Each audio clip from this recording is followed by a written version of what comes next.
primary way to prepare for the unknown is to attend to the quality of our relationships, to how we know and trust one another. That sounds like Alice Blair Wesley, although I'm not sure if that's from her or not.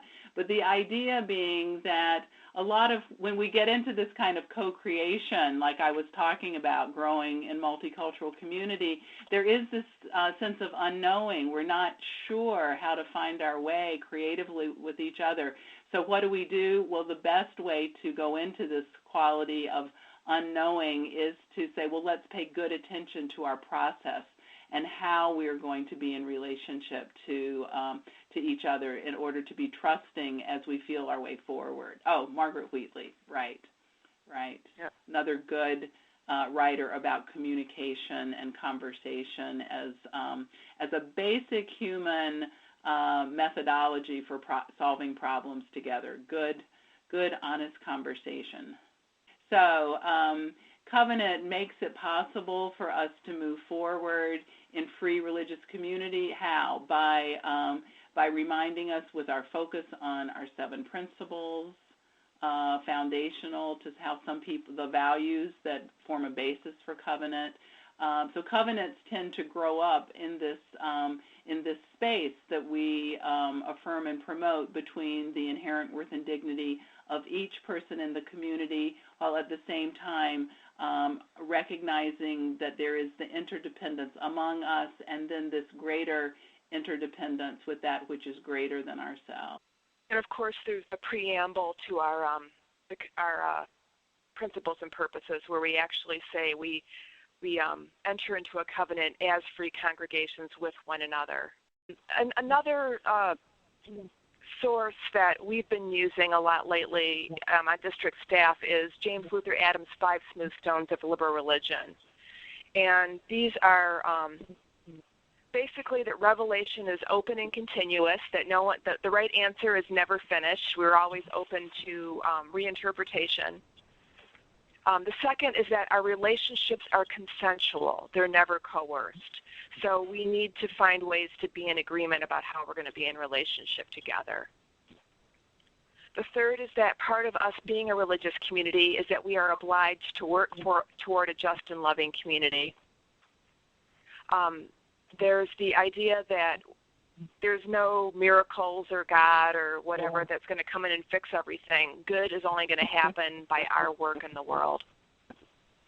And that we believe that human beings have the capacity to do this, and that's our reason for hope. So we have a couple sample covenants here. Frances, do you want to choose one or two to talk about? Yeah, well, let's look at the this actually is the historical one from the 1630s, but you would hear that one sometimes in congregations. The question is its sacrament and service is its prayer, to dwell together in peace, to seek knowledge and freedom, to serve human need to the end that all souls shall grow into harmony with the divine. Thus do we covenant with each other and with God. A version of this is spoken on most Sundays by many of our congregations, pared down, changed a little bit, but often in a lot of the same form. And I think the one on the next page is the James Villa Blake one, which is another one that congregations speak frequently. Love is the spirit of this church and service its law. This is our great covenant, to dwell together in peace, to seek the truth in love, and to help one another.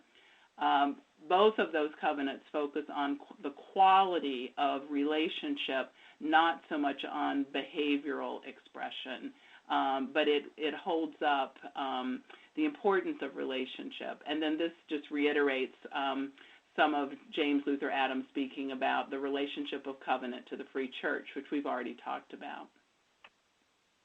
Points to the transcendent. I think that's where we're going next. Yes. So what is the transcendent in this case? What I tend to put in that place, just for the functionality in our congregations as a pragmatic measure, is what your mission and vision are. And not that dusty-old mission statement that's sitting on your shelf, but sort of your beautiful mission. What's your purpose in the world? I've been working with a couple of Doug Zelensky, which some of you may remember, and Gina Lise Adams out on the West Coast, and we've refined this a little bit with this idea that the mission and vision is basically what is our vow with the universe as a congregation, and within the idea of covenant is being clear about what the purpose is of religion, being clear about our religious values, being clear about what it means to be in an association of congregations, and what it means to be in accountable relationship with one another. So again, you all have these slides, so if you want to spend some time on that, later you can.